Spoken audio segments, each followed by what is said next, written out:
कार्य जर कोणाचं असेल तर त्यामध्ये सौजन्य मंडळींचं आहे महाराज. देणगी रूपाने तुम्ही तर सर्वजण सहकार्य करतातच, 5,000पासून तर 100 पर्यंत. पण जे बाकीचे सौजन्य मंडळी आहेत ज्यांचे आपण पत्रिकेवर फोटो टाकलेले आहेत, त्यामध्ये आचारी सौजन्य असेल, भांडे सौजन्य असेल, मंडप सौजन्य असेल, पत्रिका सौजन्य असेल किंवा आचार्याची सेवा असेल, यांचं विशेष सहकार्य आहे. त्यामध्ये ज्यांचं आता सर्वांचा नावाचा उल्लेख होणं गरजेचं आहे, कारण की आम्ही सप्ताहाचे संयोजक आहोत. आणि दररोज कीर्तन झाल्यानंतर जेवणाकरिता उशीर होत होता, त्यामुळे बऱ्याच जणांचे नाव उच्चार करायचं राहिलं. त्यामध्ये आचारी सौजन्य आहेत ते म्हणजे श्री माननीय बजरंग बाप्पा साबळे, राष्ट्रवादी काँग्रेस पार्टी तालुका अध्यक्ष वडवणी, त्यांचं विशेष सहकार्य. त्यानंतर आपले मंडप सौजन्य हे शाहू काकांचा आणि अनंत मामांचा जो मंडप आहे तो या ठिकाणी सप्ताहासाठी आपण दरवर्षी लावतो, आणि त्याचा जो खर्च आहे तो पूर्ण खर्च म्हणजेच आमचे मामा असणारे अर्थात एकनाथ दाजींचे वडील श्री माननीय आसाराम मामा सुखदेवराव झाटे पाटील यांचं मंडप सौजन्य हे विशेष सहकार्य आहे. त्यानंतर भांडे सौजन्य, मागच्या वर्षी त्यांचंच भांडे सौजन्य होतं, त्यामध्ये श्री माननीय गीतेश भैया अशोक आगे देवडी यांचं भांडे सौजन्य. नंतर पत्रिका सौजन्य ते म्हणजे श्री माननीय जगन्नाथ मामा रामभाऊ राऊत काडिवडगाव यांचं पत्रिका सौजन्य हे विशेष सहकार्य आहे. त्यानंतर जी आचार्याची सेवा आहे म्हणजे निष्काम भावनेने एकही रुपयाची अपेक्षा अंतकरणामध्ये न ठेवता दरवर्षी आपल्या सप्ताहामध्ये ते आचार्याची सेवा करतात, ते म्हणजे आमचे श्री माननीय श्री हरिभक्त पारायण श्रीमंत मामा आगे यांची आचार्य सेवा आहे. आणि त्यांना सहकार्यामध्ये करू लागतात ते म्हणजे अशोक मामा आगे, ते दोघं आचार्याची सेवा करतात. यांचं सर्वांचं विशेष सहकार्य आहे. आणि त्यामध्ये आणखीन विशेष सहकार्य कोणाचं असेल तर ते म्हणजे आपले सकाळी 7 दिवसाचे नाश्त्याचे अन्नदाते आणि 7 दिवस दुपारचे अन्नदाते. त्यामध्ये श्री माननीय आमचे कल्याण मामा गवारे रामनगर यांचा 7 दिवस दरवर्षी 2-3 वर्ष झालं त्यांचा हा नाश्ता आहे. आणि त्यांनी सांगितलेलं आहे जोपर्यंत हा सप्ताह आहे तोपर्यंत आपला हा कायमचा नाश्ता राहील. त्यासाठी सर्वांनी एकदा टाळ्या वाजवा. त्यांचं विशेष सहकार्य आहे, एवढा खर्च करणं सोपं नाही. त्यानंतर दुपारचे जे अन्नदाते आहेत ते म्हणजे त्यांची आज उपस्थिती लाभलेली आहे. मागच्या वर्षी त्यांचं सहकार्य होतं, त्यामध्ये श्री माननीय आमचे गंगाधर लोणकर साहेब, मागच्या वर्षी त्यांचा फोटो होता पण यावर्षी त्यांची इच्छा त्यांच्या सुपुत्रांचा फोटो म्हणजे डॉक्टर साहेबांचा टाकलेला आहे. त्यामध्ये श्री माननीय यशवंत गंगाधर लोणकर साहेब, त्यांचे 2 हॉस्पिटल आहेत बीडमध्ये, जीवन ज्योत मल्टी स्पेशालिस्ट आणि त्यानंतर लाईफ लाईन्स मल्टी स्पेशालिस्ट, हे मोठे 2 हॉस्पिटल आहेत. एवढं सर्व त्यांच्याकडे असताना देखील परमार्थाविषयी अंतकरणामध्ये श्रद्धा आणि असे परमार्थप्रेमी म्हणजे आमचे माननीय गंगाधर लोणकर साहेब, त्यांची आज या ठिकाणी उपस्थिती आहे. असो, हे विशेष सहकार्य यामध्ये आहे. जर आपण पत्रिका लक्ष देऊन वाचली तर आपल्या लक्षात येईल आपला हा सप्ताह देवडी आणि काडिवडगाव रोडवर आहे, पण यामध्ये जे सहकार्य करतात त्यामध्ये सिंहाचा वाटा जर कोणाचा असेल तर देवडी ग्रामस्थांचा आहे. महाराज विठ्ठल विठ्ठल.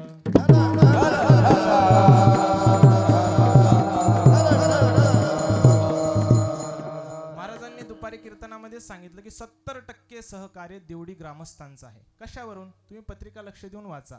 7 दिवसाचे जे अन्नदाते आहेत त्यामध्ये 3 पंक्ती कुठल्या आहेत? देवडीच्या आहेत.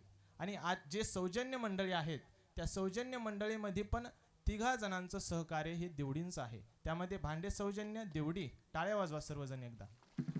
भांडे सौजन्य देवडीच, मंडप सौजन्य देवडी आणि आचार्याची जी सेवा आहे ते पण देवडीच. विठ्ठल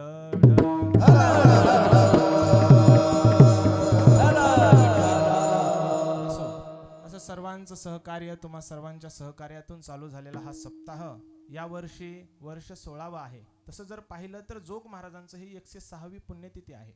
आपण आळंदीला गेलात तर तुमच्या लक्षात येईल त्या ठिकाणी शताब्दी महोत्सव मागे होऊन गेला, पण या ठिकाणी गुरुवारी बाप्पांनी मागे 15 वर्ष झाले, यावर्षी आपण 16व्या वर्षामध्ये पदार्पण करतो. मागे सर्वात मोठा सप्ताह तिकडे केला होता, सर्वांच्या लक्षात आहे. तो सप्ताह खूप मोठा होता पण तेव्हा मी छोटा होतो, तुमच्या लक्षात आहे. असा मोठा सप्ताह महाराजांनी त्यावेळेस केला आणि तेव्हापासून आपला हा जोग महाराजांचा पुण्यतिथी महोत्सव चालू आहे. आता यावर्षी ही 16वं वर्ष आहे. असो, त्या सप्ताहातील आजची 5व्या दिवसाची हरिकीर्तन रूपी सेवा गुरुवर्य बाप्पांच्या आज्ञेवरून माझ्या वाटेला आलेली आहे आणि या हरिकीर्तन रूपी सेवेकरिता आवर्जून उपस्थित हजर असणारे टाळकरी मंडळी गुणीजन मंडळी आहेत. त्यामध्ये आज विशेष उपस्थिती ज्यांची आहे ते म्हणजे बाप्पांचे परमस्नेही असणारे आमचे गुरुतुल्य असणारे ते म्हणजे लातूर जिल्ह्यावरून या ठिकाणी आलेले आहेत. विशेष आमचं कीर्तन ऐकण्यासाठी आलेले आहेत. त्यामध्ये श्री हरिभक्त पारायण भजन सम्राट आमचे दिलीप अण्णा आहेत. नंतर श्री हरिभक्त पारायण भजन सम्राट हनुमान काका आहेत. त्यानंतर त्यांच्यासोबत आलेले श्री हरिभक्त पारायण सीताराम इंगळे तेही आलेले आहेत. त्यानंतर सुंदर प्रकारचे हार्मोनियम साथ ते लातूर जिल्ह्यातून आलेले आहेत. त्यामध्ये श्री हरिभक्त पारायण नागनाथ महाराज आहेत. आणि दररोजच्या नित्य नेमाने जे आपले टाळकरी मंडळी आहेत त्यामध्ये श्री हरिभक्त पारायण आता लाईनीनेच घेतो. श्री हरिभक्त पारायण एकनाथ महाराज बादाडे आहेत. त्यांचं विष्णू सहस्त्रनाम आहे. नंतर सोहम महाराज मोहिते आमचे देवडीकर भजनी मंडळामध्ये विठ्ठल महाराज कांबळे. त्यानंतर श्री हरिभक्त पारायण आपले शंकर महाराज कोळपे. श्री हरिभक्त पारायण भागवत महाराज झाटे बरोबर. श्री हरिभक्त पारायण केशव महाराज मात्रे. आणि बाप्पांच्या भाषेत सांगायचं झालं तर आपले काकडा पट्टू त्यामध्ये श्री हरिभक्त पारायण जगन्नाथ महाराज आगे आहे. त्यानंतर रामाजीजा झाटे आहे. त्यानंतर रामनगर भजनी मंडळामध्ये श्री हरिभक्त पारायण रामकृष्ण महाराज चाळ. त्यानंतर श्री हरिभक्त पारायण काशीनाथ महाराज मुंडे आहेत. इकडे आपले विनेकरी सकाळच्या सेवेला उपस्थित असतात, रात्रीही दररोज उपस्थित असतात. त्यामध्ये श्री हरिभक्त पारायण ज्ञानदेव महाराज चाळक आणि सुंदर प्रकारचं आहे अनंत मामांचं आहे सर्वाला माहित आहे. पण सुंदर प्रकारची जी सिस्टीम लावतात ऑपरेटरचं काम करतात ते इस्माईल शेख आहेत. काल महाराजांनी त्यांचं वर्णन केलं. सुंदर प्रकारची सिस्टीम लावतात आणि आपल्याला हा झालेला महोत्सव कधीही पाहता यावा याकरिता या ठिकाणी यूट्यूब चॅनल आपण यावर्षी बोलवलेला आहे. ते म्हणजे राजा पंढरीचा हे यूट्यूब चॅनलला सर्वांनी सबस्क्राईब करा. सर्वांना हा महोत्सव पाहण्यात येईल. आणि ते आमचे परमस्नेही आदित्य महाराज इके यांचं आहे. आणि या आजच्या कीर्तन महोत्सवाकरिता दररोजच्या नियमाप्रमाणे आजही तुम्ही सर्व ज्येष्ठ श्रेष्ठ पुरुष वर्ग भगिनी तरुण मंडळ सर्वजण बहुसंख्येने उपस्थित झालात. विठ्ठल विठ्ठल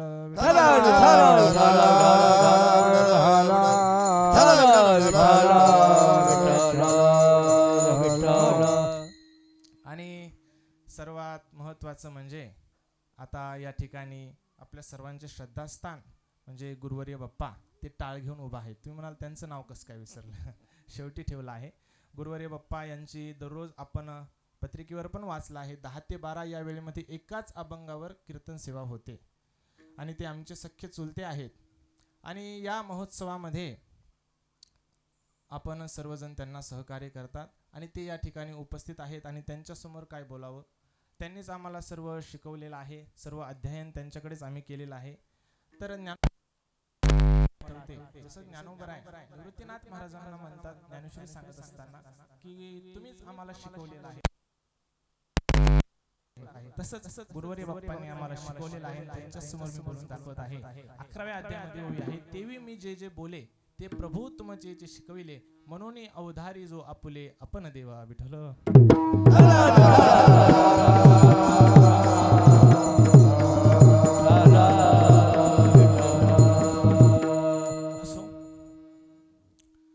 या महोत्सवामध्ये आपण सर्वजण बहुसंख्येने उपस्थित झालात, सहकार्य करतात, आनंदाची गोष्ट आहे.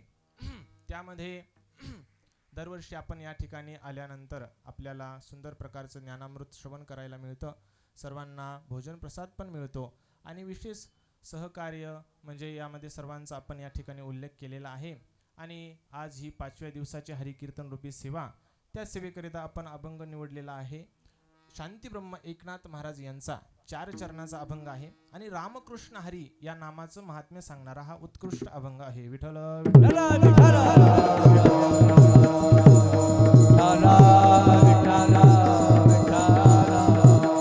गडबडीमध्ये राहिलं बरं का. विशेष उपस्थिती आपल्या सर्व श्रोते मंडळीमध्ये पूज्य म्हणजे आमचे अण्णा श्री हरिभक्त पारायण माणिक अण्णा शिंदे, त्यांची उपस्थिती आहे आणि त्यांना दररोज घेऊन येतात. सकाळच्या कीर्तनाला दररोज अण्णा उपस्थित आहेत. त्यामध्ये दिगंबर भैया शिंदे आहेत, त्यांची उपस्थिती आहे. आणि आज आपल्या सप्ताहामध्ये ज्यांचं देणगी रूपाने सहकार्य आहे ते म्हणजे श्री हरिभक्त पारायण नागनाथ दादा हे आज उपस्थित आहेत आणि पाहुणे मंडळीमध्ये ते उपस्थित आहेत. असो, या महोत्सवामध्ये आपण सर्वजण उपस्थित झालात, आनंदाची गोष्ट आहे.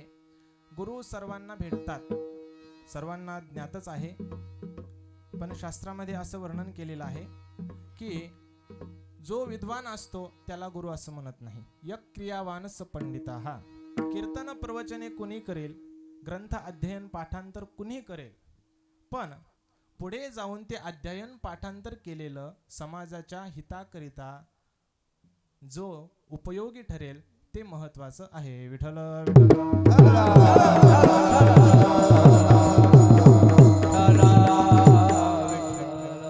आणि या वारकरी संप्रदायामध्ये जे आपले गुरुवर्य बाप्पा आहेत, त्यांनी संपूर्ण त्यांचं जीवन वारकरी संप्रदायाला वाहून घेतलेलं आहे आणि नित्यनेमाने बाप्पांच्या अंतकरणामध्ये सर्वांना एकच अंतकरणामध्ये इच्छा आहे की सर्वांना ज्ञान खरं ऐकायला मिळावं, म्हणून एकाच अभंगावर ते सेवा करतात आणि त्या सेवेकरिता आपण काही जण उपस्थित राहतात. असो, आनंदाची गोष्ट आहे. आता आपण अभंगाच्या चिंतनाकडे वळूया, पण सर्वांना एक क्षमा मागून एक वाक्य बोलतो महत्वाचं, की आपण सर्वजण देवडी ग्रामस्थ असतील, काडीवडगाव ग्रामस्थ असतील, आपण देणगी रूपाने या अन्नदानाच्या रूपाने सहकार्य करता, सेवा करता, बाप्पांना मदत करता.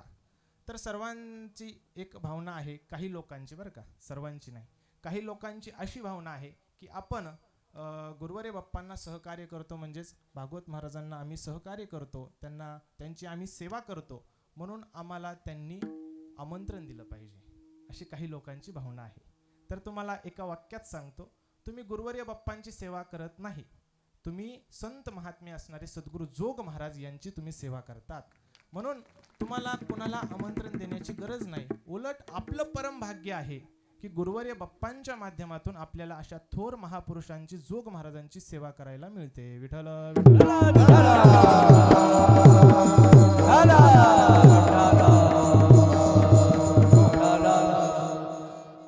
आपण अभंग निवडलेला आहे शांतीब्रह्म एकनाथ महाराज यांचा. लक्ष देऊन ऐका. अभंगाचा सरळ सरळ अर्थ तुमच्यापुढे मांडतो आणि अभंगाची प्रस्तावना मांडून लगेच आपण अभंगावर जाऊया. बरोबर वेळेवर आपलं कीर्तन चालू झालेलं आहे, तर बरोबर 9 वाजता जे विठ्ठल होईल तोपर्यंत सर्वांनी लक्ष देऊन ऐका. विठ्ठल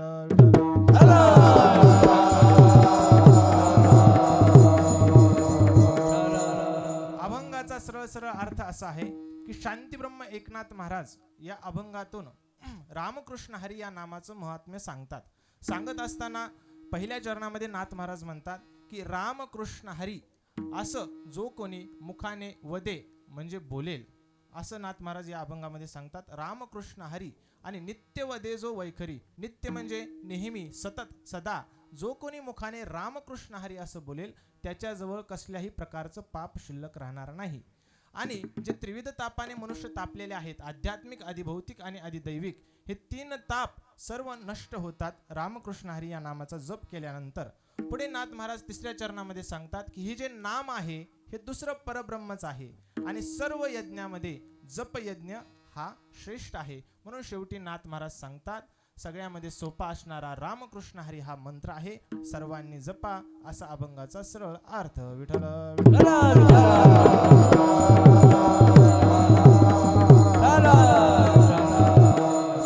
अभंगाचा अर्थ तुमच्या पुढे मांडलेला आहे. अभंगाची प्रस्तावना थोडक्यामध्ये. आपण या जर जगताकडे पाहिलं तर आपल्याला लक्षात येईल की या जगतामध्ये 4 युग आहेत. सर्वांना माहीतच आहे. कोणते 4 युग? आता सध्या जे युग चालू आहे त्याला आपण कलियुग असं म्हणतो. याच्या अगोदर कोणतं युग झालं? बोला. द्वापार युग. त्याच्या अगोदर त्रेतायुग आणि त्याच्या अगोदर कृतयुग. असे हे 4 युग आहेत. कृतयुग, त्रेतायुग, द्वापारयुग आणि कलियुग. हे 4ही युग काय करतात? तुमचं आमचं प्राणी मात्रांचं जसं जसं कर्म असेल त्या त्या कर्मानुसार आपल्यावर ते प्रभाव गाजवतात. श्रीमद भागवत ग्रंथामध्ये 12 स्कंदामध्ये त्याचं वर्णन आलेले आहे. शुकाचार्याने परीक्षित राजाला सांगत असताना तिथे सांगितलेलं आहे हे चारही युग आपल्यावर प्रभाव गाजवतात. कसा प्रभाव गाजवतात? प्रभवंती यदा सत्वे मनोबुद्धींद्रियानि च कृतम त्रेता द्वापारंच कलिश्चेति चतुर्युगम अनेन कर्मयोगेन भूमी प्राणेषु वर्तते. विठ्ठल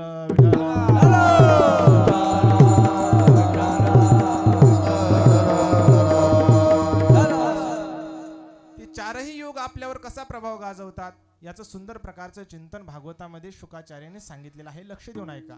कृतयुग केव्हा समजायचं, त्रेतायुग केव्हा समजायचं, द्वापारयुग केव्हा समजायचं आणि कलियुग केव्हा समजायचं. पहा, कृतयुग केव्हा समजायचं? ज्यावेळेस सर्व मनुष्यांचे मन बुद्धी सत्वगुणी बनतील आणि सत्वगुणी बनून मनुष्याला वाटेल काहीतरी तप करावं, काहीतरी ज्ञान प्राप्त करावं, त्यावेळेस कृतयुग आहे असं म्हटलेलं आहे. पहा, प्रभवन्ति यदा सत्वे मनोबुद्धींद्रियाणि च तदा कृतयुगम विद्यास ज्ञाने तपसी यदृचिः.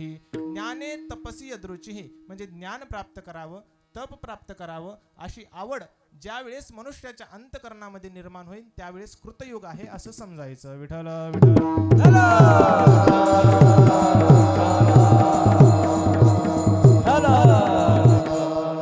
पुढे युग आहे ते म्हणजे त्रेतायुग. आता त्रेतायुग केव्हा समजायचं?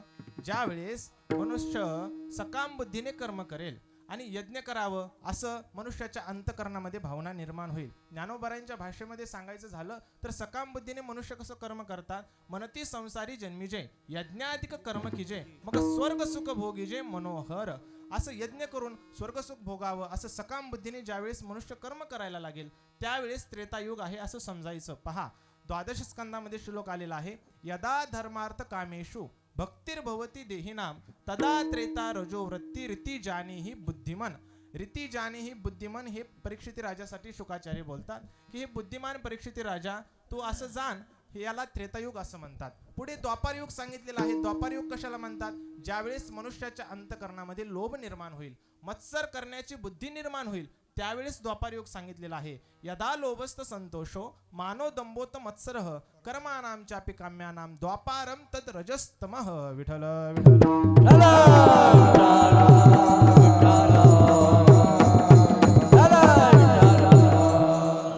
आता यामध्ये आणखीन सूक्ष्म चिंतन लक्ष देऊन ऐका. कृतयुग हे केवळ सत्वगुणी युग आहे. त्रेतायुग हे रजोगुणी युग आहे. द्वापारयुग रजोगुण तमोगुण मिश्रित आहे आणि हे जे कलियुग आहे ते केवळ तमोगुणी युग आहे. विठ्ठल आता तीनही युग झाले. आता पुढे कोणतं युग आहे? कलियुग.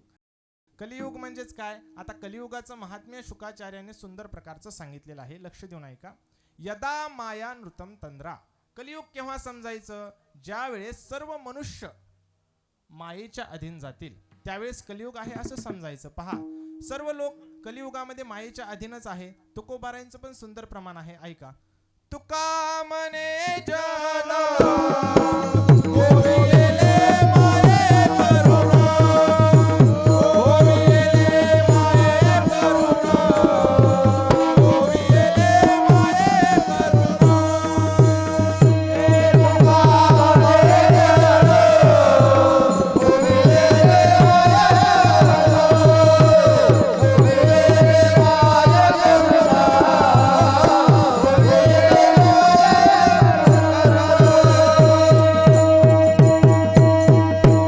तुका मने जन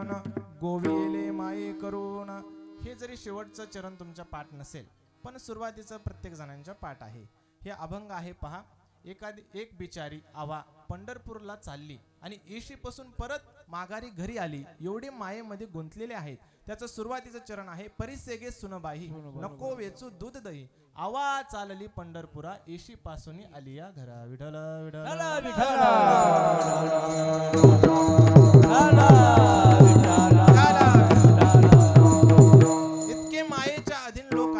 आणखीन एक सूक्ष्म चिंतन सांगतो. एकनाथी भागवतामध्ये अर्थात एकादश स्कंदामध्ये त्याचं मायेचं वर्णन आलेलं आहे.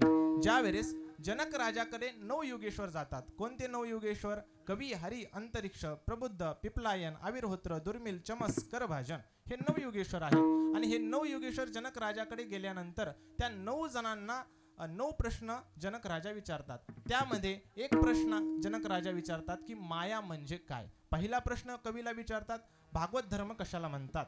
दुसरा प्रश्न हरीला विचारतात भक्त भागवत कशाला म्हणतात. आणि त्यामध्ये तिसरा प्रश्न अंतरिक्षाला विचारतात की माया म्हणजे काय. आणि तिथे वर्णन केलेलं आहे एकनाथी भागवतामध्ये 11 स्कंदामध्ये. अंतरिक्षाने जेव्हा उत्तर दिलं त्या योगेश्वराने जनक राजाला की माया म्हणजे काय, तर थोडक्यात कलियुगामध्ये मायेच्या अधीन लोक जाणार.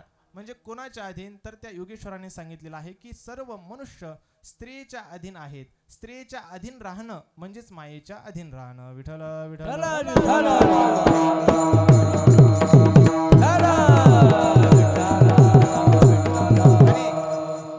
जो कोणी स्त्रीच्या अधीन असेल तोच मायेच्या अधीन असेल. आणि हे कलियुगाचं वातावरण आहे महाराज.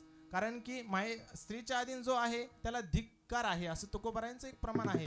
दिग्गजीने त्याने बाईला अधीन परलोक मान नाही नाही असो. त्या योगेश्वराने सांगितलेलं आहे स्त्रीच्या अधीन जाणं म्हणजे मायेच्या अधीन जाणं असो. दुसरं सांगितलेलं आहे कलियुग केव्हा समजायचं, यदा माया अनृत. अनृत म्हणजे खोटं बोलणं. आता कलियुगामध्ये पहा, आपण कलियुगामध्येच आहोत. मग कलियुगामध्ये लोक खरं बोलतात की खोटं बोलतात, हे तरी खरं बोला. बोला, कलियुगामध्ये मनुष्य कसं बोलतात, खोटंच बोलतात. आणि कलियुगामध्ये सगळीकडे खोटंच चालू आहे. तसं एक आपला अभंग पण आहे कान्होबरायांचा.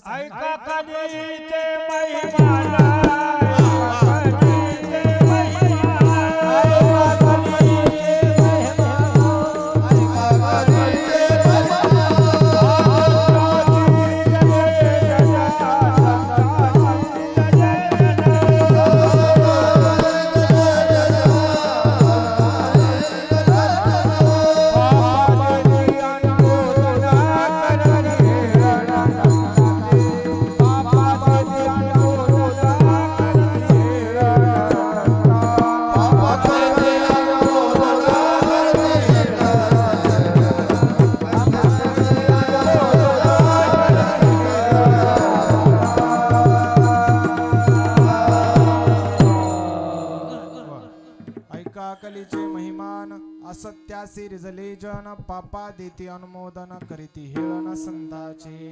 कलियुगाचं महात्म्य सांगत असताना सांगितलेलं आहे, अभंगाची सुरुवातच आहे ऐका कलीचे महिमान. कलीचे महिमान काय आहे त्यांनी सांगितलेलं आहे संत महात्म्याने कान्होबरायांनी. ऐका कलीचे महिमान असत्यासी रिजले जन. सर्व जन असत्यासी रिजलेला आहे म्हणजे सर्व लोक कलियुगामध्ये काय बोलतात, खोटं बोलतात. पहा आणखीन पुढे सांगितलेलं आहे कलियुग केव्हा समजायचं, यदा माया अनृतम तंद्रा निद्रा. ज्यावेळेस सर्व मनुष्य च्या अंतकरणामध्ये तमोगुणी आहेत सर्व मनुष्य, आणि तमोगुणी असल्यामुळे सर्व मनुष्याला निद्रा आहे भरपूर. तिथे सांगितलेलं आहे 14व्या अध्यायामध्ये निद्रा या पदावरले वर्ण तमस्त्व ज्ञानजम विद्धी मोहनम सर्व देहिनाम प्रमादालस्य निद्राभिस्तन्नी बदनाती भारत. निद्रा म्हणजेच कलियुगामध्ये झोपाळू मनुष्य जास्त आहे. साध्या भाषेमध्ये ऐका, लक्ष देऊ. झोपाळू किती आहेत, किती झोप मनुष्याला कलियुगामध्ये आवडते. ज्ञानोबरायांनी 14व्या अध्यायामध्ये सांगितलेलं आहे ते तमोगुणी लोक ज्यांना झोप आवडते ते काय म्हणतात की ब्रह्मदेवा एवढं मला आयुष्य प्राप्त झालं पाहिजे. कशाकरिता, झोपण्याकरिता. ब्रह्मायू होईजे मा निजलियाची असिजे हे वाचोनी तुझे व्यसन नाही. याशिवाय दुसरं व्यसन त्याला काहीच नाही. व्यसन म्हणजे थोडक्यात छंद. आणि त्या झोपाळू मनुष्याला झोपीचा एवढा छंद असतो की तो म्हणतो झोपीकरिता मला ब्रह्मदेवा एवढं आयुष्य प्राप्त झालं पाहिजे. आता ब्रह्मदेवाचं आयुष्य किती आहे माहिती आहे तुम्हाला? ब्रह्मदेवाचं आयुष्याची गणना केलेली आहे द्विपरार्ध. ज्यावेळेस चारही युगाची चौकड्या, कोणते चार युग मी आताच सांगितलं, कृत, त्रेता, द्वापार आणि कली, या चारही युगाची जी वर्ष संख्या आहे ती चौकडी, त्या चौकडीला हजाराने गुणल्यानंतर जे गणित येतं तेवढं ब्रह्मदेवाचा फक्त एक दिवस आहे. आता सांगतो एकाच वाक्यामध्ये पहा. चारही युगाची जी वर्ष संख्या आहे ती एकूण म्हणजे 43,20,000. त्या 43,20,000ला हजाराने गुणल्यानंतर काय गणित येतं तुम्हाला सांगतो पहा. 1 अब्ज त्याचं गणित सांगितलेलं आहे 43,20,000. त्याचं गणित तिथं सांगितलेलं आहे 4 अब्ज 32 कोटी. हे म्हणजे ब्रह्मदेवाचं एक दिवस म्हणजेच 12 तास. आणि 4 अब्ज 32 कोटी नंतर 4 अब्ज 32 कोटी रात्र, म्हणजे रात्र आणि दिवस एकत्रित केलं ते 24 तास, म्हणजे 4 अब्ज 32 कोटी आणि 4 अब्ज 32 कोटी एकूण किती झाले? 8 अब्ज 64 कोटी हे ब्रह्मदेवाचा एक दिवस. विठ्ठल विठ्ठल.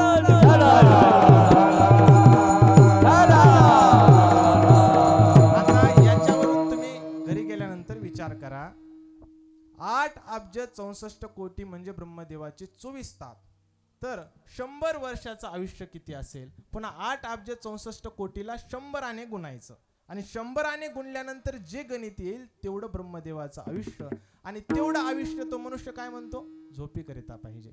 एवढे तमोगुणी मनुष्य या कलियुगामध्ये आहेत. यदा माया नृतम तंद्रा निद्रा हिंसा विषादनम. आणखीन कलियुगामध्ये मनुष्य कसे आहेत, तंद्रा म्हणजे कलियुगामध्ये मनुष्याला तंद्रा पण येते. जे गाडी चालवतात चालक आहेत त्यांच्या लक्षात येईल. मध्ये मध्ये तंद्रा वेगळी आणि निद्रा वेगळी बरं का. निद्रा म्हणजे कायमची झोप आणि तंद्रा म्हणजे मध्ये मध्ये ती येते आणि त्यामध्येच त्यांचा ऍक्सिडेंट होतो, त्यालाच तंद्रा असं म्हटलेलं आहे. विठ्ठल विठ्ठल.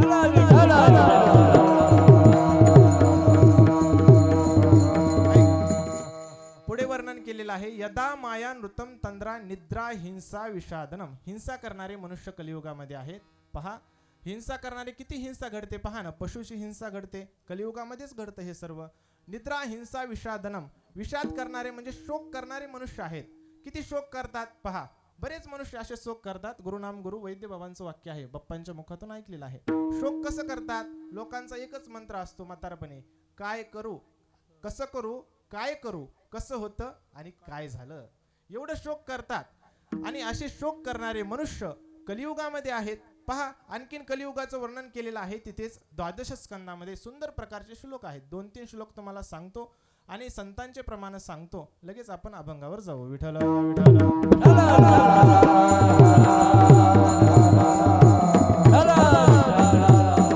हिंसा विषादनम शोक मोह भयम दैन्यम सकलिस तामस स्मृतः. मोह अंतकरणामध्ये आहे. भित्रे मनुष्य कलियुगामध्ये आहेत. शोक मोह भयम दैन्यम सकलिस तामस स्मृतः म्हणजे दैन्य अवस्था कलियुगामध्ये मनुष्यांची आहे. आणखीन मनुष्य कसे आहेत पहा. वाईट दृष्टीचे मनुष्य आहेत. यस्मात क्षुद्र दृशो मर्त्या. वाईट दृष्टी कोणती. थोडक्यामध्ये एखादा मनुष्य व्यवहारामध्ये असो म्हणजे संसारामध्ये असो, राजकारणामध्ये असो किंवा परमार्थामध्ये असो, एखादा मनुष्य जर पुढे चालला म्हणजे काय मोठा होऊ लागला तर त्याला मागे कसं ओढायचं हे लोकांना जास्त कळतं का पुढे न्यायचं. बोला मागे कसं ओढायचं. आणि हे कलियुगामध्येच घडतं पहा. राजकारणामध्ये एखादा मनुष्य पुढे चालला तर त्याला मागे कसं ओढायचं अशा वाईट दृष्टीचे मनुष्य कलियुगामध्ये आहेत. नंतर परमार्थामध्ये तर सांगायचीच गरज नाही. एखादा मनुष्य पुढे चालला तर त्याला मागे कसं ओढायचं ही वाईट दृष्टी मनुष्याच्या अंतकरणामध्ये आहे. आणि हे असे लोक कलियुगामध्येच आपल्याला पाहायला मिळतात. विठ्ठल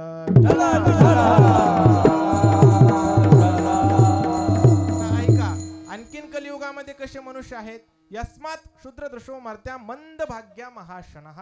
भाग्यहीन मनुष्य कलियुगामध्ये आहेत. महाशनः अशनोती म्हणजे खाणे असं संस्कृत मधला धातू आहे. आणि महाशनः म्हणजे अति खादाड मनुष्य कलियुगामध्ये आहे. महाशनः मंद भाग्या महाशनः. कामिनी वित्तहीनाश्च. कामिनी मनुष्य कलियुगामध्ये आहेत. वित्तहीन मनुष्य आहेत. कामिनी वित्तहीनाश्च स्वैरिनश्च स्त्रियो सतीही. कलियुगामध्ये पतिव्रता स्त्री बोटावर मोजण्या इतक्या आहेत. स्वैरिनश्च स्त्रियो सतीही. दस्युत्कृष्टा जनपदा वेदा पाखांड दूषितः. अजून कलियुगामध्ये मनुष्य कसे आहेत. पाखांडी मनुष्य आहेत जे वेदाला दूषण लावतात. असे पाखांडी मनुष्य कलियुगामध्ये आहेत. वेदा पाखांडी दूषितः. राजानश्च प्रजाभक्षा शिष्णोदर पराद्विजः. कलियुगामध्ये राजे लोक प्रजेचं भक्षण करतील हे शुकाचार्याने आधीच सांगितलेलं आहे. हे असे लोक कलियुगामध्ये आहेत. राजानश्च प्रजाभक्षा शिष्णोदर पराद्विजः म्हणजे ब्राह्मण लोक शिष्णोदर परायण होईल. आता आपण पाहतो म्हणतो ब्राह्मण आहे पण तोंडामध्ये पुढे कस काय. हे कलियुगाचं वातावरण आहे. शिष्णोदर पराद्विजः दस्युत्कृष्टा जनपदा वेदा पाखंड दूषितः राजानश्च प्रजाभक्षा शिष्णोदर पराद्विजः. आणखीन कलियुगाचं कसं वातावरण आहे पहा. एका श्लोकामध्ये सांगितलेलं आहे. कलियुगामध्ये म्हणजेच आता या युगामध्ये लोकांचं घरच्या सोबत जास्त जमतं का बाहेरच्या सोबत. बोला बाहेरच्या सोबत. घरच्या सोबत जास्त जमत नाही आणि बाहेरच्या सोबत जमल्याशिवाय राहत नाही. हे कलियुगाचं वातावरण आहे. विठ्ठल विठ्ठल. आणखीन पुढे जाऊन सांगू. आता तुमच्या लक्षात येण्याकरिता पलीकडे माता माऊलींकडे जातो. पहा सासू सुनाचं म्हणजे सख्या सासूचं आणि सख्या सुनाचं जास्त जमतं की बाहेरच्या सासू सोबत घरच्या सुनाचं जास्त जमतं? बोला. दुसऱ्याच्या सासू सोबत या सुनेचं जास्त जमतं. बाप्पा दृष्टांत सांगत असतात, ऐका. घरच्या सासूला ही सून विचारत नाही, पण बाहेरची एखादी दुसरी सासू आली, घरी आली की लगेच ती सुनबाई म्हणते, या या या त्याला या, चहा घेऊ, चहा करू का, कॉफी करू का, दूध करू का, पण घरच्या सासूला पाणी सुद्धा देत नाही. असं कलियुगाचं वातावरण आहे. पहा, गुरुरे बाप्पांचा दृष्टांत आहे. मग त्या सासूला बाहेरच्या ही सून विचारते, चहा करू का, कॉफी करू का, दूध करू का, पण घरच्या सासूला विचारत नाही. मग त्या आत्याबाई आलेल्या असतात, त्या खुश होतात. माय, तो किती मला विचारलंस ग, चहा कॉफी, तुझा स्वभाव किती सुंदर आहे, आमच्या सुनाचा असा स्वभाव नाही. आणि ती सून पण लगेच त्या सासूला म्हणते, हो ना आत्या, आमच्या सासू पण काय सांगायची गरजच नाही. मग लगेच ती सुनबाई त्या सासूबाईला म्हणते, आत्या, तुम्ही जर माझ्या सासू असतात आणि मी तुमची सून असती तर आपण दोघांनी किती संसार चांगला केला असता. मी तिथेच होतो, म्हणलं काय नाही, असाच दिवा लावला असता. विठ्ठल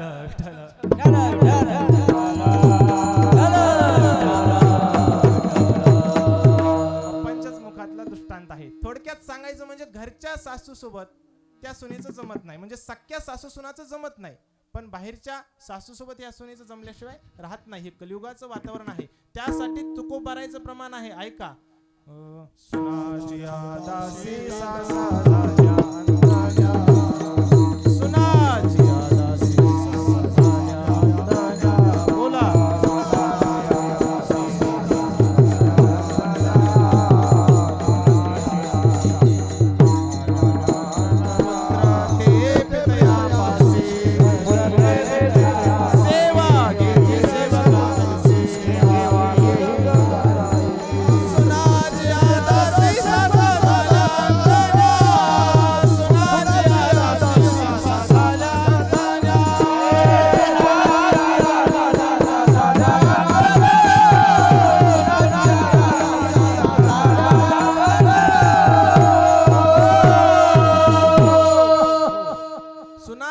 दासी सासा झाल्या अंधन्या.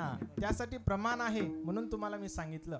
पहा, सुनाच्या या दासी सासा झाल्या अंधन्या. कलियुगामध्ये असं वातावरण आहे की सुनाच्या अधीन सासू आहे का सासूच्या अधीन सून आहे? बोला. म्हणजे थोडक्यात सांगतो साध्या भाषेमध्ये, सासूच्या ताब्यामध्ये सून राहते का सुनाच्या ताब्यात सासू राहते? बोला. कलियुगामध्ये कसं आहे? खरं सांगितलेलं आहे की सासूच्या ताब्यात कोणी राहायला पाहिजे? सुनेने. पण कलियुगाचं वातावरण आहे, तुकोबाराने सांगितलेलं आहे की सुनाच्या अधीन कोण आहे? सासू आहे. आता या ठिकाणी ज्या बिचाऱ्या सासूच्या ताब्यात राहत असतील त्या म्हणते ना, आता माऊली महाराजांनी प्रमाण सांगितलं, सासूबाई उद्यापासून तुम्ही आमच्या ताब्यात. विठ्ठल विठ्ठल विठ्ठल. हे कलियुगाचं वातावरण आहे. सुनाची या दासी सासा झाल्या अंधन्या. आणखीन काय सांगितलेलं आहे? पुत्र ते पितया पासी. त्यासाठी श्लोक पण आहे. अगोदर श्लोक ऐका. सिदंती संतो विलसंत संता पुत्रा मिर्यन्ते जनकश्चिरायु स्वजनेषु वैरम परेषु मैत्री पश्यन्ति लोका कली कौतुकानि. स्वजनेषु वैरम परेषु मैत्री. स्वजनेषु म्हणजे आपले जे जवळचे आहेत ते वैरी वाटतात, आणि परेषु मैत्री म्हणजे जे बाहेरचे लोक आहेत ते आपल्याला मित्राप्रमाणे वाटतात. हे कलियुगाचं वातावरण. विठ्ठल विठ्ठल. पुत्र ते पितया पासी. आता कलियुगामध्ये मुलाने बापाची सेवा करायला पाहिजे का बापाने मुलाची? खरं काय आहे? बोला. कुणी कुणाची सेवा करायला पाहिजे? सांगा सांगा, बोला. नवीन आहे का मी तुमच्यासाठी? बोला. मुलाची सेवा बापाने करायला पाहिजे का बापाची सेवा मुलाने? हा, मुलाचं काम आहे बापाची सेवा करणं, पण कलियुगामध्ये उलट आहे. पहा, आता मुलगा जर जेवायला बसला असेल आणि बापाचं जेवण झालं तर तो बाप पाणी प्यायला चालला, तर मुलगा काय म्हणतो? दादा म्हणत असेल, कोणी काका म्हणत असेल, जे म्हणत असेल ते. तर दादा तुम्ही कुठे चाललात? तो मोकळ्या मनाने सांगतो मुलाला, कुठे नाही रे बाळा, पाणी प्यायला चाललो. मग लगेच तो मुलगा काय म्हणतो दादाला? दादा तुम्ही पाणी प्यायल्यानंतर कुठे जाणार आहात? कुठे नाही, पाणी पिऊन इकडेच परत येणार आहे. मग काय करा, तुम्ही पाणी प्यान येता येता मला घेऊन या. असं कलियुगाचं वातावरण आहे. ऐका कलियुगाचा धर्म, ऐका कलियुगाचा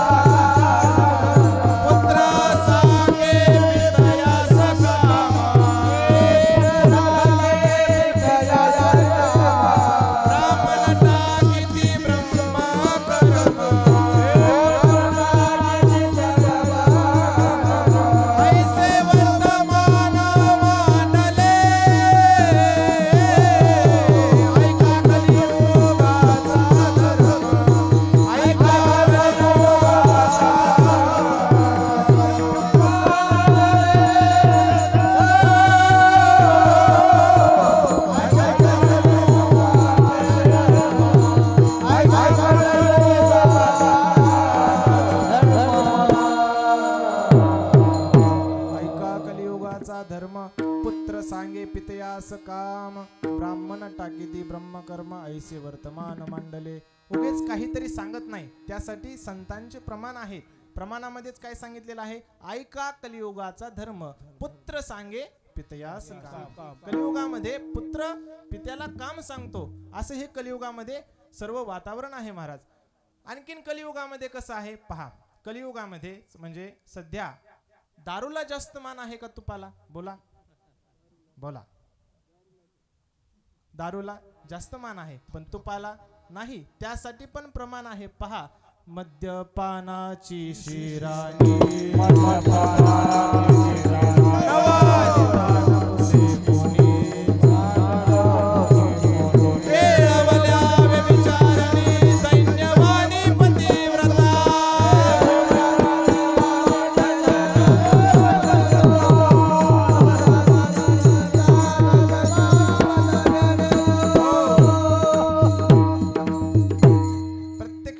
तुम्हाला प्रमाण, प्रत्येक शब्दाला श्लोक, उगच काहीतरी सांगत नाही.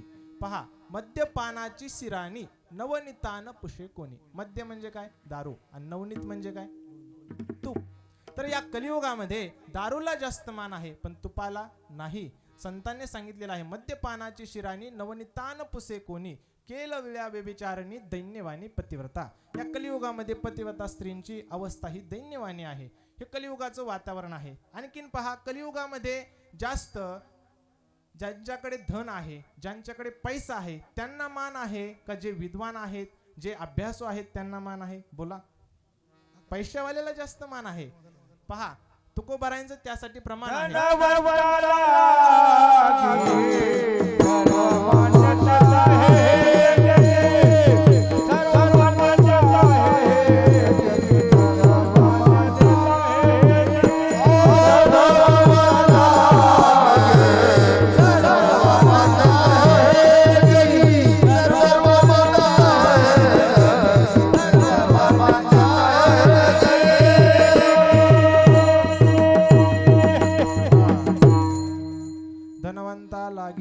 सर्व मान्यता आहे जगी. पहा, सुंदर प्रकारचं प्रमाण दिलं. धनवंता लागी. कलियुगामध्ये जे धनवान लोक आहेत त्यांना काय आहे?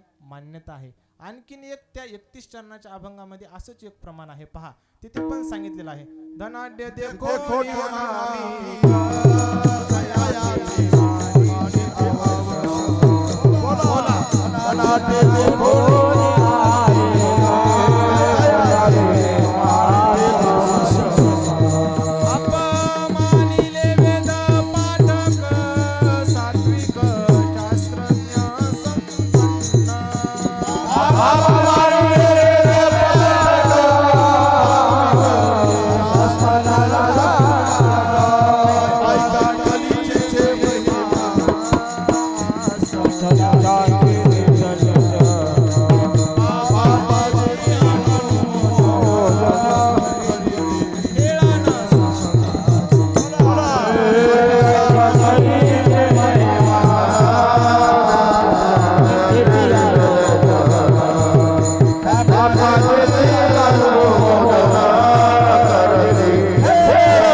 आवश्यक अपमानिले वेद पाठक सात्विक शास्त्रज्ञ संपन्न. पदोपदी अपमान कोणाचा होत आहे? जे वेद पाठक आहेत, जे अभ्यासू कीर्तनकार आहेत, त्यांचा काय होत आहे? अपमान होत आहे. अपमानिले वेद पाठक सात्विक शास्त्रज्ञ संपन्न. जे सात्विक मनुष्य आहेत, जे शास्त्र संपन्न आहेत, त्यांचा काय होतंय? कलियुगामध्ये अपमान होतंय. या प्रमाणामध्ये तुकोबारायाने सांगितलेलं आहे. पहा, धनाढ्य देखोनी अनामिक, म्हणजे ज्यांच्याकडे धन आहे त्यांना लोक मानतात, पण पदोपदी ज्यांचा अभ्यास आहे त्यांचा अपमान करतात. विठ्ठल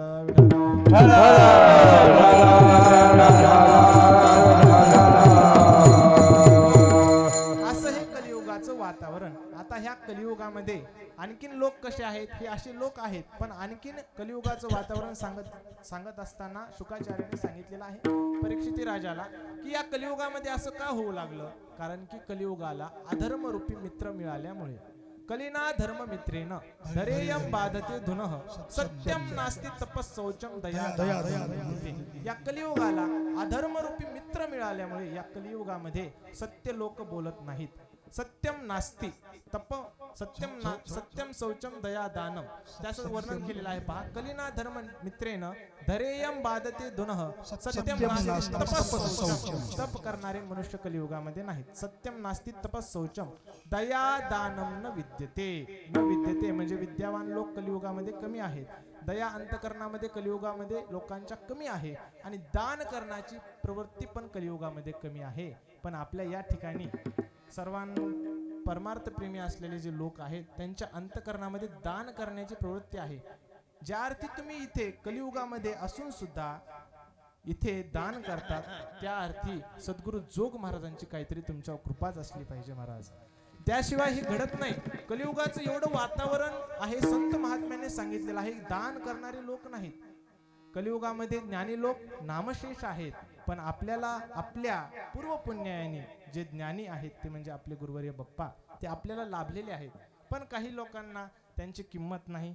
ही मोठी शोकांतिका आहे. आता त्यांना बरेच जण लोक ओळखू शकत नाहीत. आता मीच ओळखलं नाही जवळ राहून तर तुमची काय कथा आहे. त्यांनी काय पाठांतर केलेलं आहे काय अध्ययन केलेलं आहे ते त्यांच्याच जीवाला माहित. विठ्ठल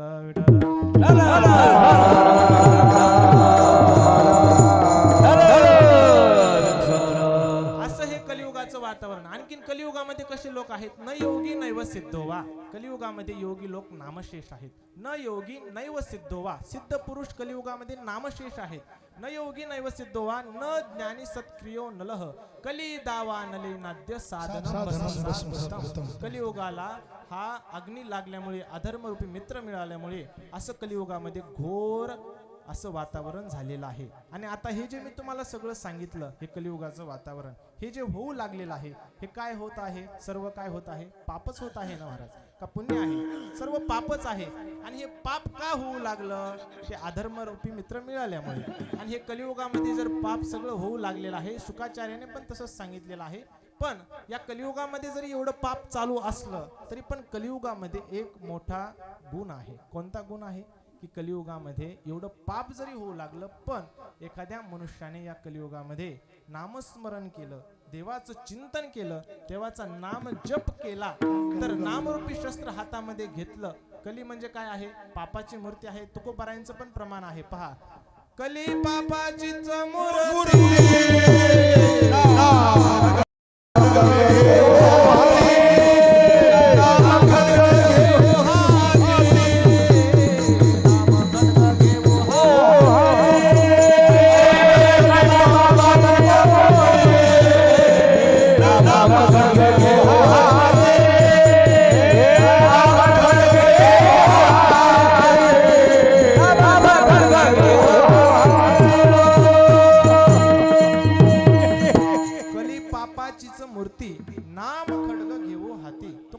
सांगितलेला हा कलियुग म्हणजे पापाचा काय आहे मूर्ती आहे.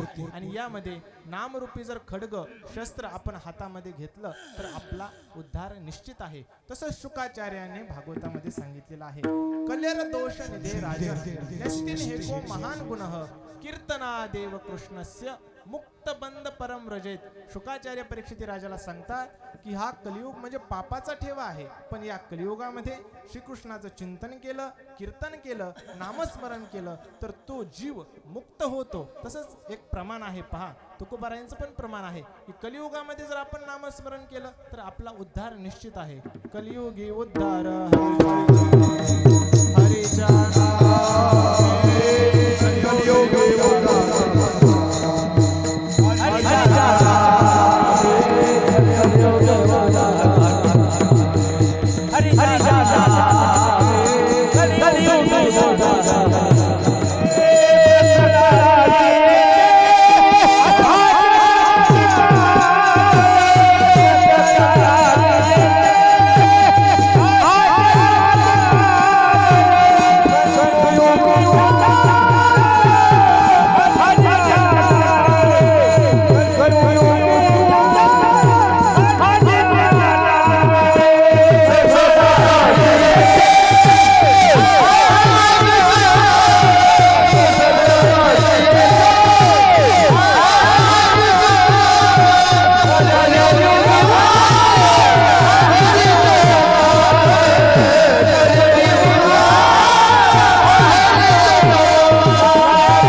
सर्वांना येथे अधिकार आहे. कोण सर्व?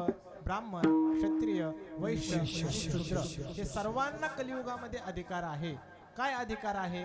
कलियुगी उद्धार हरीच्या नामे, की कलियुगामध्ये जर हरीचं नाम घेतलं तर तो जीव मुक्त होतो, म्हणजे त्याचा उद्धार होतो. आणि कलियुगामध्ये त्या जीवाने जर कीर्तन केलं त्याचा उद्धार तर होतोच होतो, पण त्या जीवाला साक्षात देवाची भेटी पण होते. कलियुगा माझी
कलियुगामध्ये कीर्तन केलं तर नारायणाची भेटी होते, म्हणजे देवाची प्राप्ती देखील होते. असं कलियुगामध्ये हा मोठा गुण आहे, असं कलियुगाचं वातावरण सांगितलेलं आहे. म्हणून काही साधक मंडळींनी, काही लोकांनी नाथ महाराजांना विचारलं की कलियुगामध्ये देवाचं नामचिंतन केल्यानंतर उद्धार होतो, देवाचं नामस्मरण केल्यानंतर उद्धार होतो, पण त्या देवाचे नाम तर काय आहेत? अनंत आहेत. बहु आहे करुणावंत, अनंत हे नामजान. त्या देवाचे नाम अनंत आहेत, पण त्या देवाचे नाम अनंत आहेत त्यामध्ये पण वर्गीकरण करत असताना आपल्याला पाहायला मिळतं. त्यालाच आपण देवाचे नाम जरी अनंत असले पण हजार नामामध्ये त्याचं वर्गीकरण केलेलं आहे. कुठे? महाभारतामध्ये आलेलं आहे. कुठे? कोणत्या पर्वामध्ये? अनुशासन पर्वामध्ये. त्यालाच आपण श्री विष्णू सहस्त्रनाम स्तोत्र असं म्हणतो. श्री विष्णू सहस्त्रनाम स्तोत्र म्हणजेच त्या भगवंताचे हजार नाम आहेत. ते कोणी सांगितलेलं आहे? ज्यावेळेस भीष्माचार्य शरपंजरी पडले होते आणि सर्व युद्ध झाल्यानंतर कौरवांचा नाश झाला आणि युधिष्ठिर राजा शोक करू लागले. आता अर्जुनाचा शोक भगवान परमात्म्याने घातला, पण युधिष्ठिर राजाचा शोक घालवण्याकरिता साक्षात परब्रह्म स्वरूप असणारे श्रीकृष्ण भगवान परमात्मा त्यांनी ठरवलं की आता यांचा शोक मी काही घालू शकत नाही, यांचा शोक भीष्माचार्यच घालू शकतात. म्हणून त्या युधिष्ठिर राजाचा शोक घालवण्याकरिता भीष्माचार्याकडे श्रीकृष्ण भगवान परमात्मा युधिष्ठिर राजाला घेऊन जातात. कुठे? जिथे भीष्माचार्य शरपंजरी पडले होते. आता भीष्माचार्याकडे घेऊन गेल्यानंतर युधिष्ठिर राजा भीष्माचार्यांना तिथे 6 प्रश्न विचारतात. विष्णू सहस्त्रनामाबद्दल सांगत आहे. 6 प्रश्न विचारतात आणि 6 प्रश्न विचारत असताना त्यामध्ये एक प्रश्न भीष्माचार्यांना विचारतात युधिष्ठिर राजा, किम जपन मुच्यते जंतुर जन्म संसार बंधनात. या जन्म मरण रूपी संसार बंधनातून कोणता जप केल्यानंतर मनुष्य मुक्त होतो? मग त्यावेळेस भीष्माचार्याने सांगितलेलं आहे की या भगवान विष्णूचे 1000 नाम आहेत आणि या 1000 नामाचं जो कोणी मनुष्य जप करेल, जो कोणी या 1000 नामाचं चिंतन करेल तो जीव मुक्त होतो. ओम विश्वम विष्णुर वशत्कारो या श्लोकापासून तर शेवट शंख भरून नंदकी चक्री शारंग धन्वा गदाधर या श्लोकापर्यंत भीष्माचार्याने भगवान विष्णूचे 1000 नाम सांगितलेले आहेत.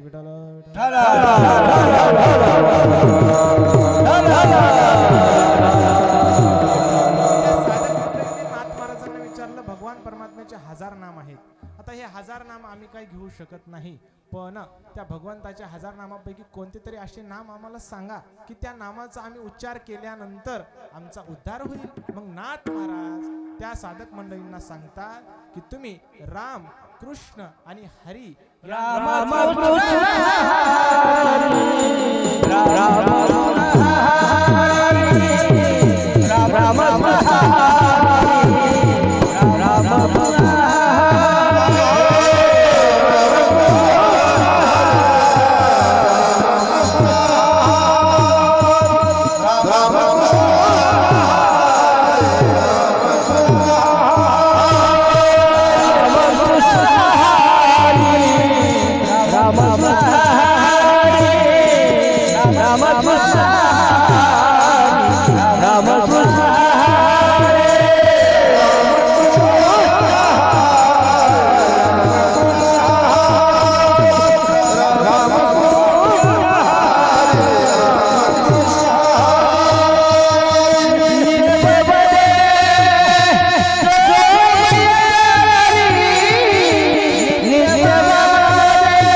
जो वैखरी.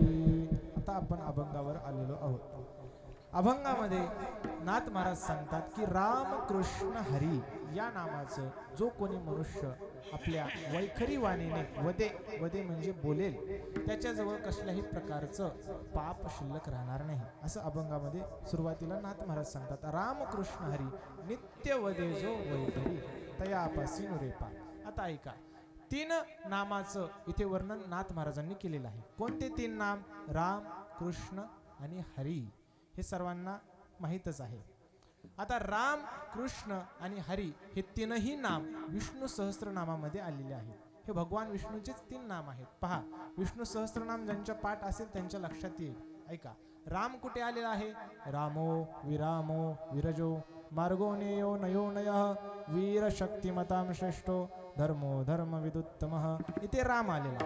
आता कृष्ण वेदास्वांगो जित कृष्णो दृढ संकर्षणो चितः वरुणो वारुणो वृक्ष पुष्कराक्षो. इथे कृष्ण आलेला आहे. आता काय राहिलं पुढे? हरी. आता हरी पण विष्णू सहस्त्रनामामध्येच आहे. पहा, अतुल शरभो भीम समयज्ञो हवीर हरी. हरी आलेला आहे. हे तीनही नाम विष्णू सहस्त्रनामामध्ये आहेत. म्हणजेच भगवान विष्णूचे हे तीन नाम आहेत. आता या तीन नामावर आपल्याला चिंतन पाहायचं आहे थोडंसं. आता नाथ महाराज या तीन नामाचं महात्म्य या अभंगामधून सांगतात. राम, कृष्ण आणि हरी हे तीन नाम आपण परमार्थामध्ये पाहिलं. वारकरी संप्रदायामध्ये भजन सुरू करत असताना प्रारंभी पण आपण काय म्हणतो? रामकृष्ण. नंतर कीर्तन चालू करत असताना पण रामकृष्ण हरी. नवे नवे बऱ्याच गोष्टीमध्ये आपण रामकृष्ण हरी म्हणतो. साधारण आपण एखाद्या वारकऱ्याला जरी फोन लावला, महाराज मंडळीला फोन लावला, तर फोनवर काय म्हणतो? रामकृष्ण हरी. म्हणजे रामकृष्ण हरी हा मंत्र सर्वांमध्ये श्रेष्ठ आहे. आता या रामकृष्ण हरी नामाचं मी तुम्हाला महात्म्य सांगतो, लक्ष देऊन ऐका. काही श्लोकामध्ये की रामाला राम का म्हणतात, कृष्णाला कृष्ण का म्हणतात आणि हरीला हरी का म्हणतात, याचा अर्थ मी तुम्हाला श्लोकातून सांगणार आहे. फक्त लक्ष देऊन ऐका. नंतर राम नामामध्ये किती अक्षर, त्या अक्षरामध्ये कोणत्या अक्षरामध्ये कोणती देवता, पुढे कृष्ण नामामध्ये किती अक्षर, त्या कोणत्या अक्षरामध्ये कोणती देवता, आणि हरी नामामध्ये किती अक्षर, कोणत्या अक्षरामध्ये कोणती देवता. विठ्ठल विठ्ठल.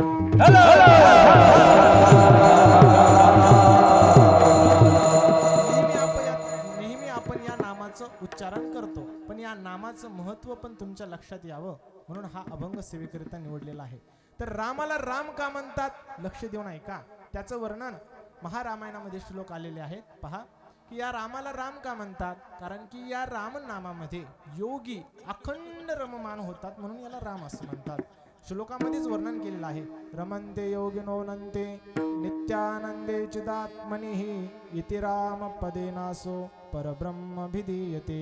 आणि या राम नामाने परब्रह्म देखील अभिप्रेत आहे. म्हणजे राम नामामध्ये योगी अखंड रममान होतात.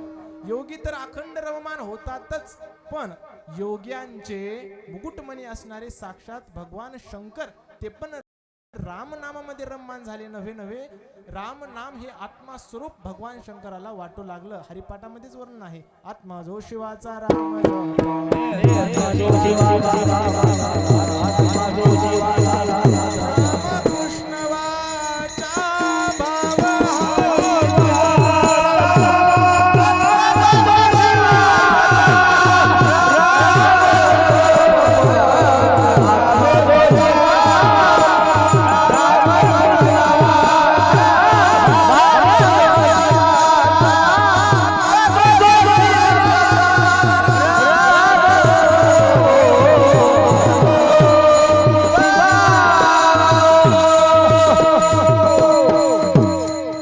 राम कृष्ण वाचा भाव हा जीवाचा आत्मा जो शिवाचा राम जप.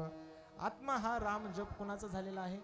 भगवान शंकराचा. म्हणजे रामाचा जप आत्मा स्वरूप, म्हणजे आत्मा जेवढा प्रिय आहे, थोडक्यात म्हणजे सांगायचं झालं आपल्याला सगळ्यांना सर्वात जास्त प्रिय जर काय असेल तर आपला आत्मा आहे. आणि आत्मा जेवढा प्रिय आहे तेवढं राम नामाचा जप भगवान शंकराला प्रिय आहे. पहा ना, उपनिषदामध्ये पण सांगितलेलं आहे. एखादा मनुष्य म्हणतो, ज्याचं लग्न झालं, तो मनुष्य म्हणतो मला माझी पत्नी काय आहे? प्रिय आहे. किंवा पत्नी म्हणते माझे पती मला काय आहे? प्रिय आहे. पण आपला आत्मा जेवढा प्रिय आहे तेवढं काहीच प्रिय नाही. एखादा मनुष्य म्हणतो मला माझा पुत्र काय आहे प्रिय आहे, पण आत्मा जेवढा प्रिय आहे तेवढं काहीच प्रिय नाही. उपनिषदामध्ये श्लोक आलेले आहेत पहा. नवारे पती कामाय पती प्रियो भवती आत्मनस्तु कामाय पती प्रियो भवती. नवारे जायाय कामाय जाया प्रिया भवती आत्मनस्तु कामाय जाया प्रिया भवती. जाया म्हणजे पत्नी. आता पुढे ऐका. एखादा मनुष्य म्हणतो मला पुत्र माझा प्रिय आहे, पण आत्मा जेवढा प्रिय तेवढं नाही. नवारे पुत्राणाम कामाय पुत्रा प्रिया भवती आत्मनस्तु कामाय पुत्रा प्रिया भवती. एखादा मनुष्य म्हणतो मला ही माझी जमीन म्हणजे हे जे क्षेत्र आहे हे मला प्रिय आहे, माझी जमीन मला प्रिय आहे, पण आत्मा जेवढा प्रिय आहे तेवढं काहीच प्रिय नाही. नवारे क्षत्रस्य कामाय क्षत्रम प्रियम भवती आत्मनस्तु कामाय क्षत्रम प्रियम भवती. एखादा मनुष्य म्हणतो मला माझं धन प्रिय आहे. नवारे वित्तस्य कामाय वित्तम प्रियम भवती आत्मनस्तु कामाय वित्तम प्रियम भवती. पुढे सांगितलेलं आहे उपनिषदामध्ये नवारे भूतानाम कामाय भूता प्रिया भवती आत्मनस्तु कामाय भूता प्रिया भवती. नवारे देवानाम कामाय देवा प्रिया भवती आत्मनस्तु कामाय देवा प्रिया भवती. नवारे ब्रह्मानाम कामाय ब्रह्मा प्रिया भवती आत्मनस्तु कामाय ब्रह्मा प्रिया भवती. नवारे सर्वस्य कामाय सर्वं प्रियं भवती आत्मनस्तु कामाय सर्वं प्रियं भवती. विठ्ठल विठ्ठल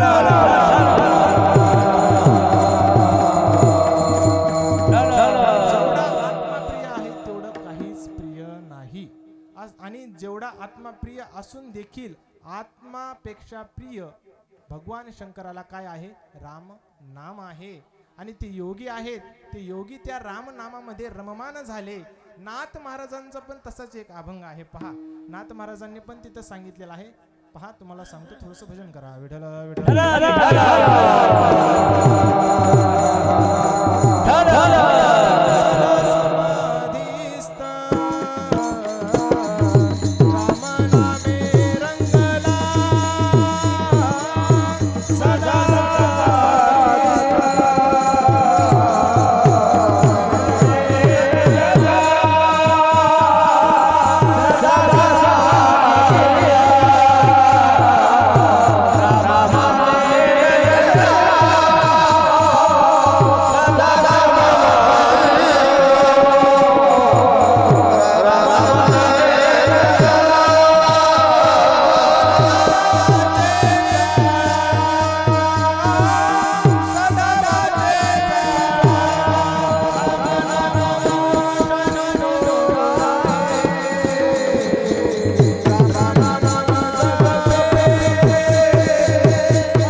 अभंग आहे. अभंगाची सुरुवात आहे. योगी यांचे मुकुट मनी दुर्जटी तोही राम नाम कंठी जपत आहे. स्मशानी तो राहे राम नाम जपे भोवती उभे पाहे ऋषी सर्व. आणि हे तिसरं चरण आहे. सदा समाधिस्थ राम नामे रंगला सदा वाचे चाळा राम नाम. आणि एका जनार्दनी श्रीरामा वाचुनी तुझा छंद मनी नाही त्याचे. विठ्ठल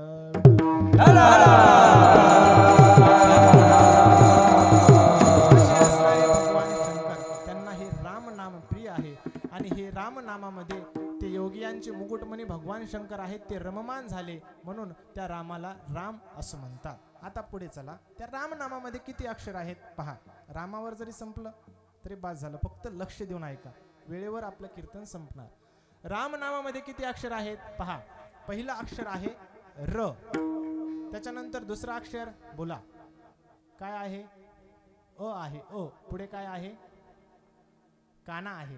आणि काना आहे म्हणून ते काय आहे? अ आहे. र ला अ जोडलं ते आ झालं, त्यालाच रा असं आपण म्हणतो. पहा, रा मध्ये म्हणजे ते काना आहे तेच अ आहे दुसरं अक्षर. पुढे तिसरं अक्षर काय आहे? म आहे. नंतर पुढे कोणतं अक्षर आहे पहा. पुढे आणखीन अ आहे, कारण की व्यंजनाला स्वर मिळाल्याशिवाय ते व्यंजन पूर्ण होत नाही. पहा, म जे आहे ते अक्षर आहे पहा. त्या म च्या पुढे अ आहे. रा म किती अक्षर झाले? उच्चार र अ आणि म. पहा तसे 3 अक्षर आहेत. रा म महत्वाचे 3 अक्षर आहेत आणि त्या 3 अक्षराचं वर्णन महारामायणामध्ये केलेलं आहे. लक्ष देऊन ऐका. पहिलं अक्षर कोणतं आहे? र. आता र अक्षरामध्ये कोणती देवता? दुसरं अक्षर आहे अ, त्या अ अक्षरामध्ये कोणती देवता? आणि तिसरं अक्षर आहे म, त्या म अक्षरामध्ये कोणती देवता? आणि या तीनही देवतेचं आपण जर त्या तीनही अक्षराचं वर्णन केलं, त्या तीनही अक्षराचा उच्चार केला तर ते तीनही देवता आपल्याला काय फळ देते त्या श्लोकामध्ये सांगितलेलं आहे. विठ्ठल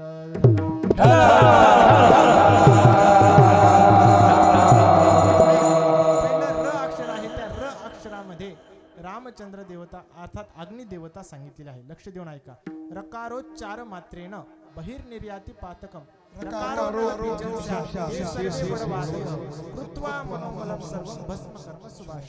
आता र अक्षरामध्ये अग्नि देवता आहे. लक्ष देऊन ऐका.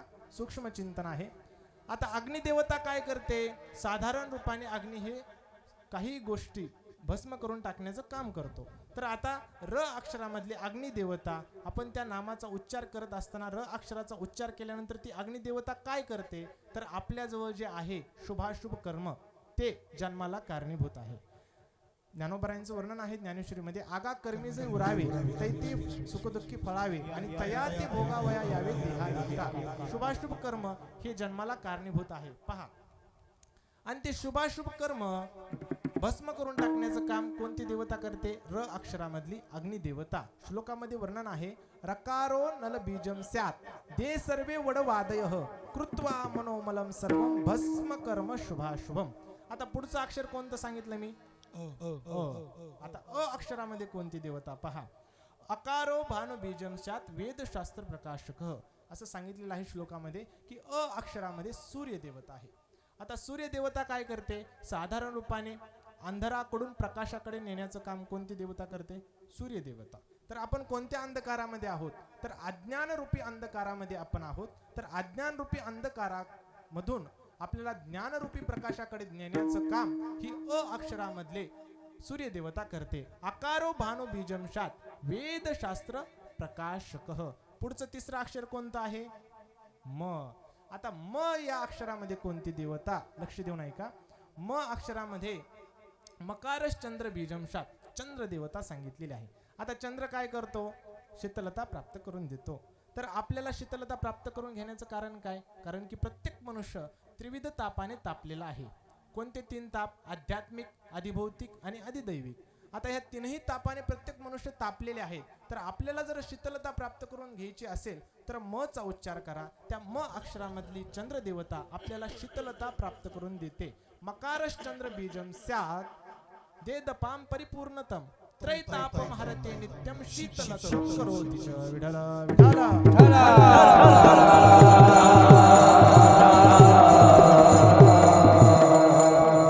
असे हे रामनामाचं महात्म्य सांगितलेलं आहे. आणखीन रामाचा उच्चार केल्यानंतर काय फल आहे? पहा, आता रामाचा उच्चारामध्ये 3 अक्षर सांगितले. पहिलं र, अ आणि म. त्या र लाच रकार, अ म्हणजेच अकार आणि म म्हणजेच मकार. आता र, अ आणि म हे आणखीन काय प्राप्त करून देतं? पुढच्या श्लोकामध्ये सांगितलेलं आहे. पहा, रकार म्हणजेच वैराग्य प्राप्त करून देतो. वैराग्य हेतू परमो रकार कथ्यते बुधही आणि अकार ज्ञान हेतुश्च. अ चा उच्चार केल्यानंतर आपल्याला ज्ञान प्राप्त होतं.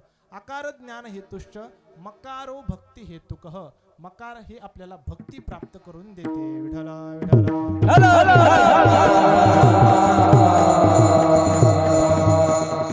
र चा उच्चार केल्यानंतर वैराग्य. वैराग्य हेतू परमो रकार कथ्यते बुधही आणि आकार ज्ञान हेतुश्च. आणि ज्ञान प्राप्त करून घ्यायचं असेल तर अ चा उच्चार करा. आणि जीवनामध्ये ज्ञान प्राप्त मनुष्याने करून घेतलंच पाहिजे. आणि जर जीवनामध्ये ज्ञान जर प्राप्त केलं नाही तो मनुष्य काय आहे? पशु समान आहे. ज्ञानेन हीना पशुभिः समाना. म्हणून ज्ञान प्राप्त करून घ्यायचं असेल तर अकाराचा उच्चार आहे. पुढे आणखीन सांगितलेलं आहे. पहा, भक्ती पण जीवनामध्ये गरजेची आहे. मकारच भक्ती हेतुकः. म चा उच्चार केल्यानंतर भक्ती प्राप्त होते. नाथ महाराजांनी पण सांगितलेलं आहे भक्ती नसेल तर जीवनामध्ये काही अर्थ नाही. भक्ती विना पशु, त्याला पण पशु म्हटलेलं आहे. पहा, आणखीन रामाचा उच्चार केल्यानंतर काय फायदा आहे? लक्ष देऊन ऐका. राचा उच्चार केल्यानंतर आपलं तोंड काय होतं? उघडतं. रा असं म्हटलं की. आणि राचा उच्चार केल्यानंतर तोंड उघडल्याबरोबर आपल्या अंतकरणामध्ये जे पाप आहे ते सर्व पाप काय होतं? बाहेर पडतं. आणि लगेच मचा उच्चार केल्यानंतर आपलं तोंड काय होतं? मिटतं, झाकलं जातं. तर मचा उच्चार केल्यानंतर गेलेलं पाप परत वापस येऊ नये म्हणून मचा उच्चार सांगितलेला आहे. रकारोच्चार मात्रेनं बहिर्निर्याती पातकम पुनः प्रवेशा भावेच मकारस्तु कपाटवत. विठ्ठल विठ्ठल.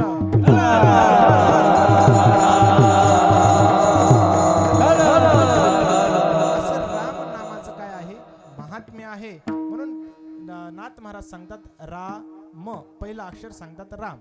त्यानंतर दुसरं नाम सांगितलेलं आहे कोणतं? कृष्ण. आता कृष्ण अक्षरामध्ये किती देवता, नंतर त्या कृष्ण अक्षरामध्ये कोणती देवता आहे आणि ती देवता आपल्याला काय प्राप्त करून देते त्याचं महात्म्य सांगितलेलं आहे. तिथे श्लोकामध्ये सांगितलेलं आहे. पहा, लक्ष देऊन ऐका. विठ्ठल विठ्ठल विठ्ठल.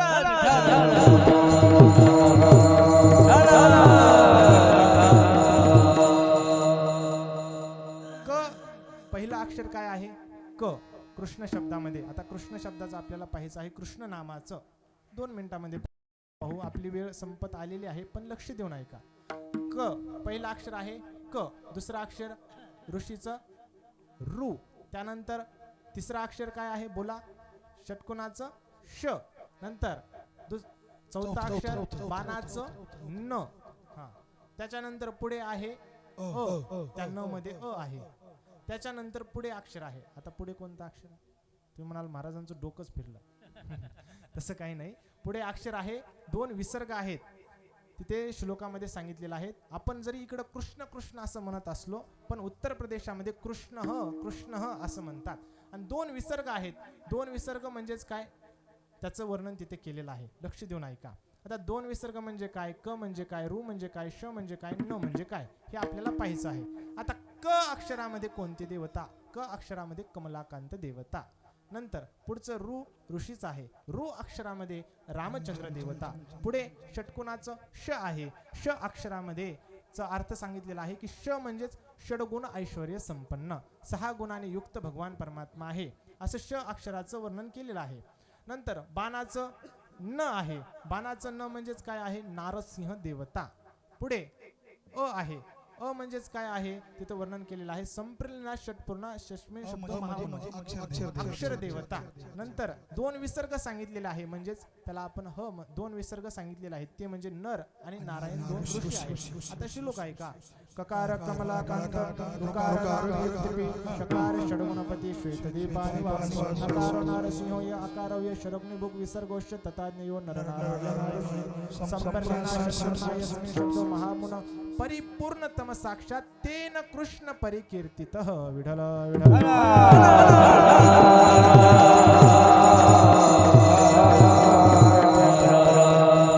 पुढे कोणतं नाम आहे? हरी. आता हरी मध्ये कोणत्या अक्षरामध्ये कोणती देवता? आता आपली वेळ तर काय गेली आहे? संपून गेलेली आहे. आता हरीचं राहू द्या, बघू कधी पुढील भागामध्ये जेव्हा वेळ येईल तेव्हा. तर आता राम आणि कृष्णाचं मी तुम्हाला सांगितलं. आता हरीचं पण तसंच महात्म्य सांगितलेलं आहे. हरीला हरी का म्हणतात? भगवान परमात्म्याने स्वतः सांगितलेलं आहे. नंतर हरीला हरी का म्हणतात? स्वयंभू म्हणून पण सांगितलेलं आहे. पण आपली काय आली?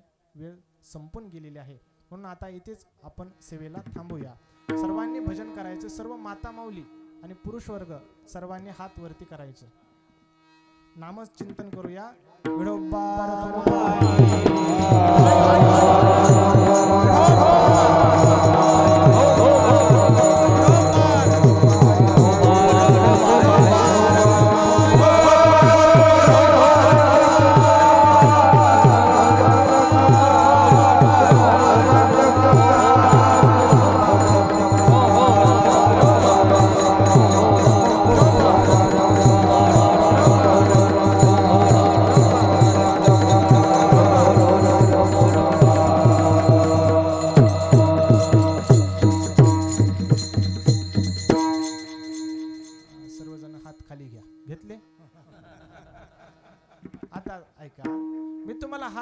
मी सांगितल्यावर तुम्ही केले का नाही?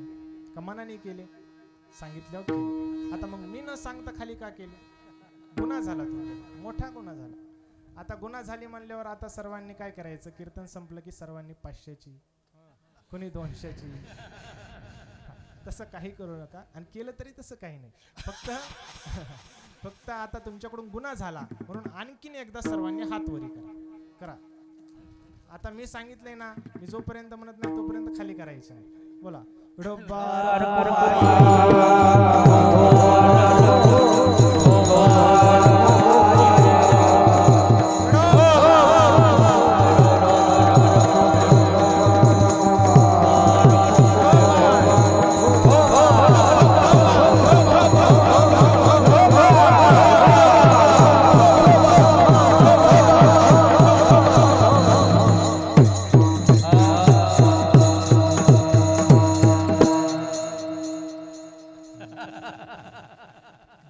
खाली घ्यायचं कळत नाही राव, काय अवघड आहे. चला, आता आपली इथे सेवा संपलेली आहे. गुरुवर्य बाप्पांच्या आशीर्वादाने, सर्वांच्या कृपा आशीर्वादाने सुंदर प्रकारची सेवा या ठिकाणी संपन्न झाली. आता आपलं पहिलं चरण पण व्यवस्थित सुटलेलं नाही आणि वेळ आपली संपून गेलेली आहे. तर आता पुढचं चिंतन इथेच आपण थांबूया. सेवेमध्ये आता लगेच ज्ञानेश्वर माऊली भजन होईल.